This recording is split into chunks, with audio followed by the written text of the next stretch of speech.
coming out of your creative closet. I'm going to specifically talk about how I've gone into the creative closet and out of the creative closet, back and forth. Horrible situation happens, back into hiding, slowly crawl back out. I'm going to go through just like a lot of that journey because I'm trying to create videos and I'm trying to get myself out there. And so I'm just going to start with like my resistance and all of the fucking shit I have about that. So hopefully it'll be interesting, right? Hopefully. Please like me. Oh my God. It's okay. So I'm going to like start a little bit with like a horror story. You guys ready for this? It's a horror story about a horror movie. And I was in a theater, and it was 2 years after I had started making this movie that I had funded myself, had worked on the side of my job, and had put like so much fucking effort into. There's no words like how much effort I put into this film. Really being brave, putting myself out there. Oh my God, doing all the special positive focus, right things to do, right? Just put yourself out there. So I was sitting in the theater with all of my crew around me, my amazing actors, and they started playing my film. Awesome, right? Well, there was something wrong. The color was a little bit off. I was like, this color's really off. This is a little weird. Maybe it's just the screen. And then the sound was worse. And it was getting like progressively worse as the movie was playing. And it was like, fuck, something's really not right. And it was like really obvious that the data was corrupted. And here I am sitting in the theater and I'm like, I don't know what to do. I just got to like play this out to the end. And it went through there's a moment when a character dies in the film. And that's not supposed to be the end. But that's when the movie cut out. And the entire theater was like, ah! And I was like just sitting there in my seat like, oh my God, what the fuck just happened? Opening like day for my film of like 2 years. And I was just like so mortified. There are no words. And then afterwards, everybody had their responses and they thought that all of my choices were intentional, that I intentionally cut it off at that time, that the color was shitty and overly saturated intentionally, and that the sound was a little bit gritty intentionally. It was like literally the horror version of like the worst movie opening ever. Oh my God, I can't even. Yeah, so that was like super fucking traumatizing, and I kind of like crawled into my little hole of sadness after that for a while. I don't know, I just keep climbing out of that hole and coming out and trying things, and then stuff happens. And then holy fuck, like it's kind of like even back when I was in college, like talk about fucking stakes. College is like super fucking stressful. Can we just like admit that, guys? Like so fucking stressful. You have like these intense, like you're paying so much fucking money and then you have to do this amazing stuff to get a job and like pay it back. Like holy shit, like that's like Hunger Games level. That is like not healthy. And here I am in college and I'm trying to like fucking make amazing stuff so I could get famous and go get an amazing job. And nope, just like one thing after another, I could not fucking get anything done. I put in probably more hours, more effort, more fucking work.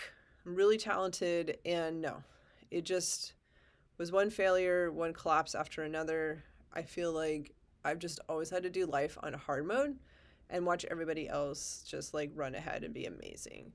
So, yeah, I've had a lot of shell shock, a lot of fucking intensity in my life around trying to create. And here I am trying to create videos. I just really want to share. Like, I have a lot of ideas that I think like could be cool to share. And I'm like, all right, I'm going to talk about my terror of sharing and being seen, because why the fuck not? Right? So, yeah, I would like really wanted to talk about how we get really fucking scared when we want to share and we want to create. I really wanted to go into that.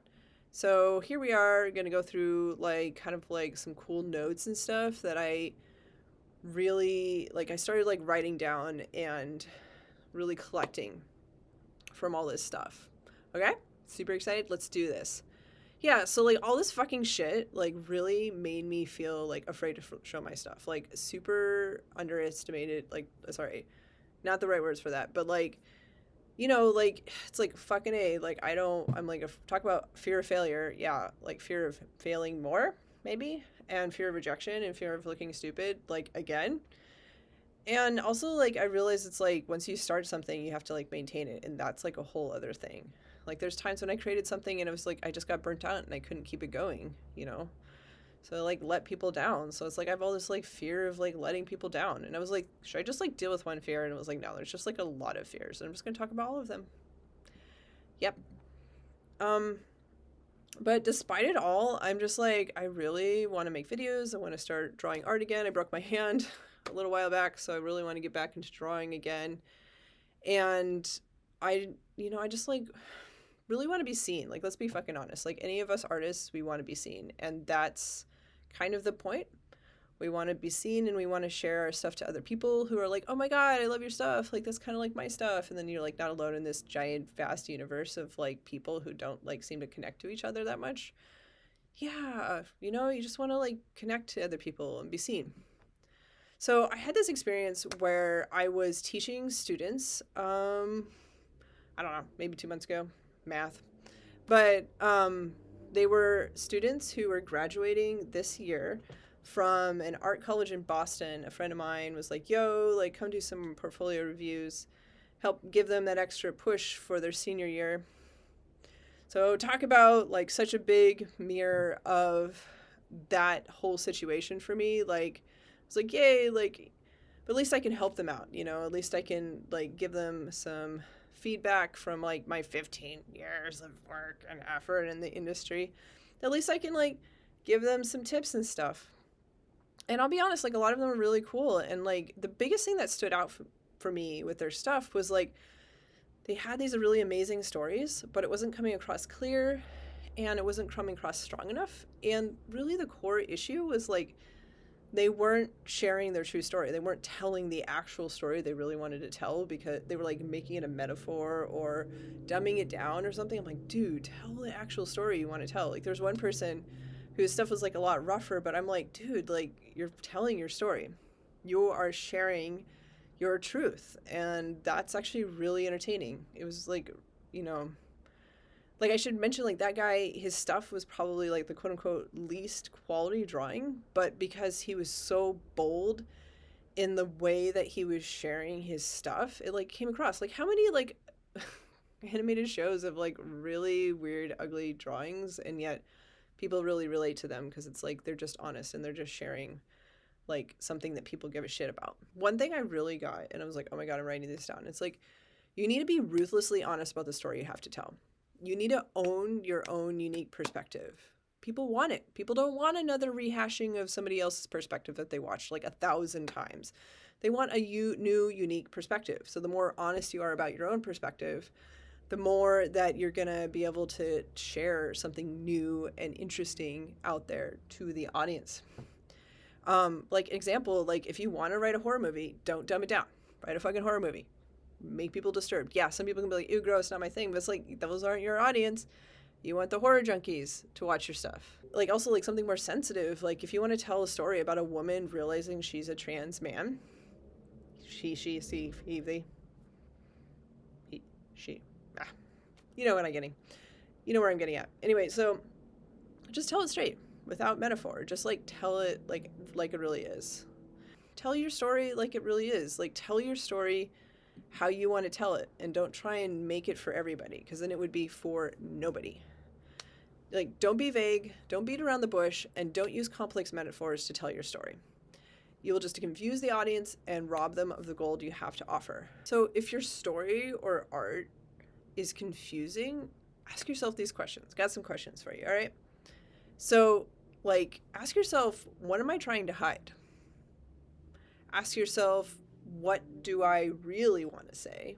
If I was really honest, what do I really want to say? What am I really trying to say? What is this metaphor trying to say?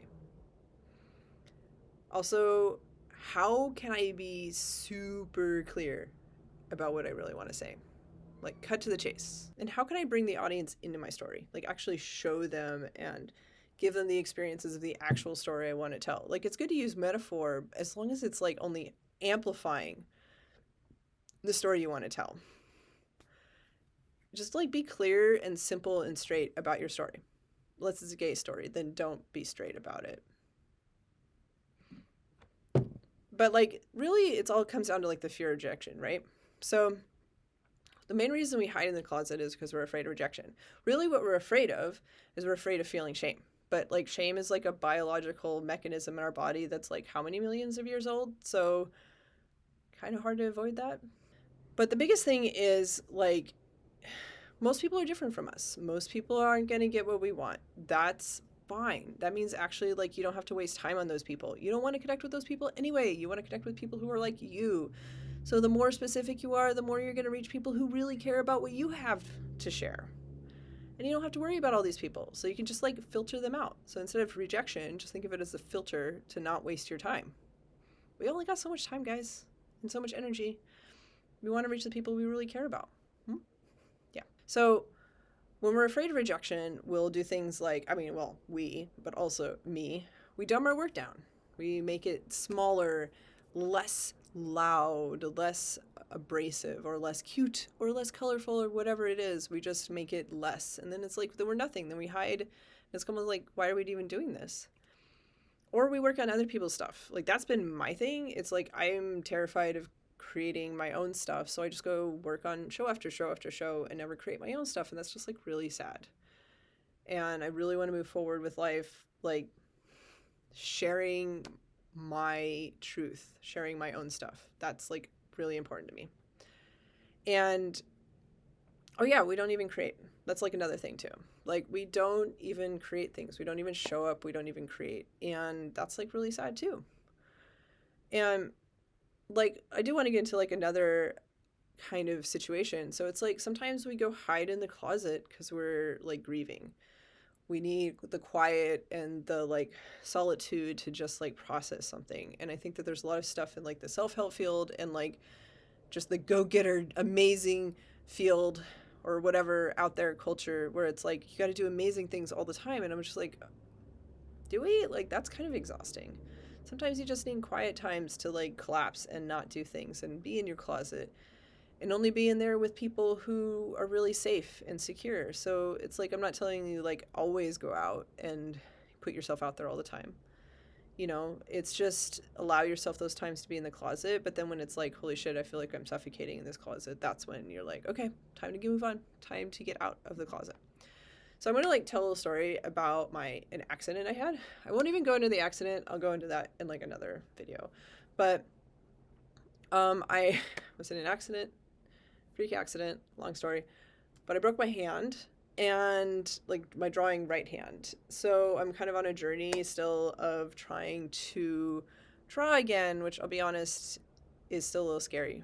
Like, you know, like I can hold a pencil, but there's still like I have to like rebuild trust in my hand and that whole experience.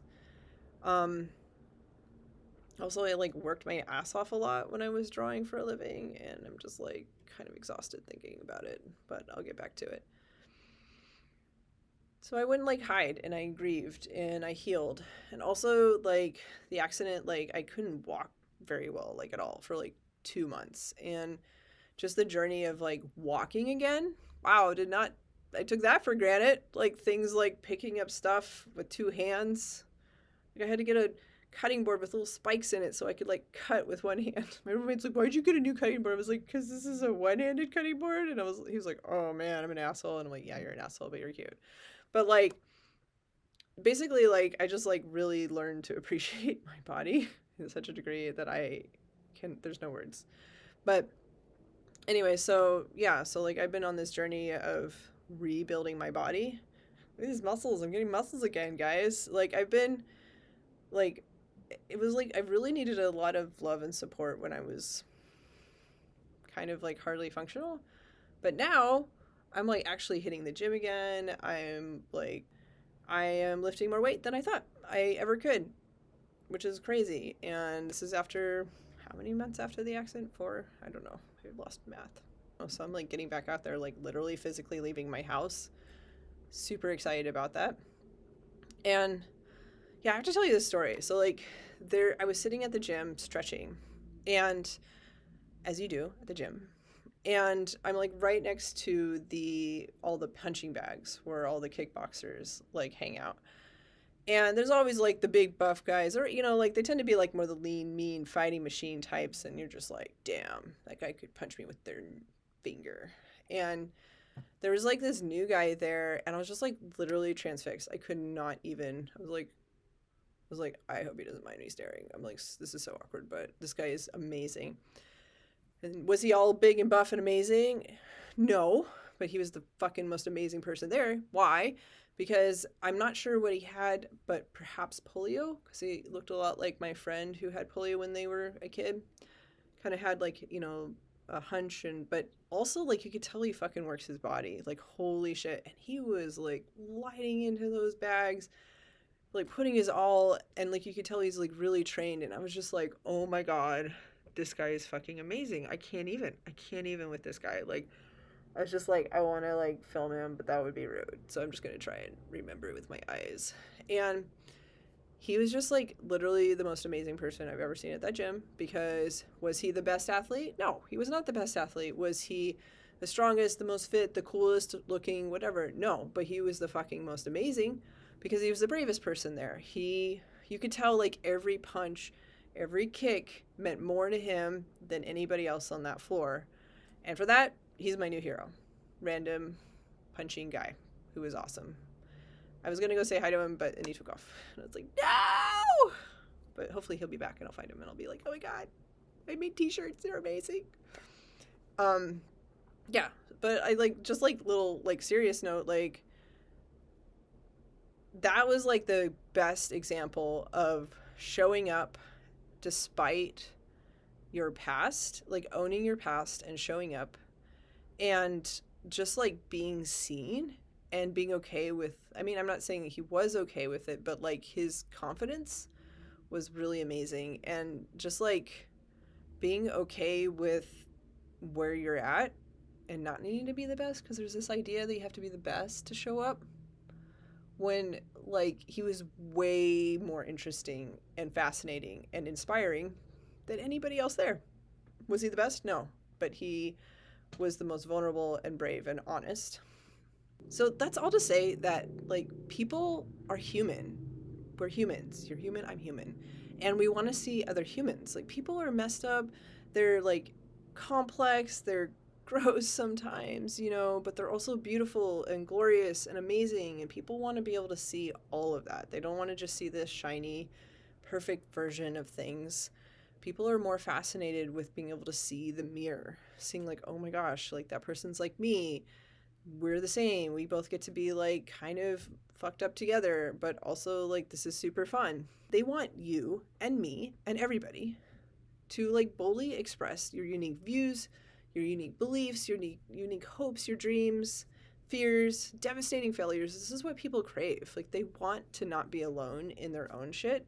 And so when anybody, any artist, any person who's creating puts themselves out there and is honest about their truth, it's like that gives another person a permission slip to be real and to like exist and not be like the only one doing it. They're like, oh my gosh, like that's totally me too. So like this is like a massive permission slip to be human and to show up as a human. And that's what people want. People want humans. They want humans to show up and be humans. Peace.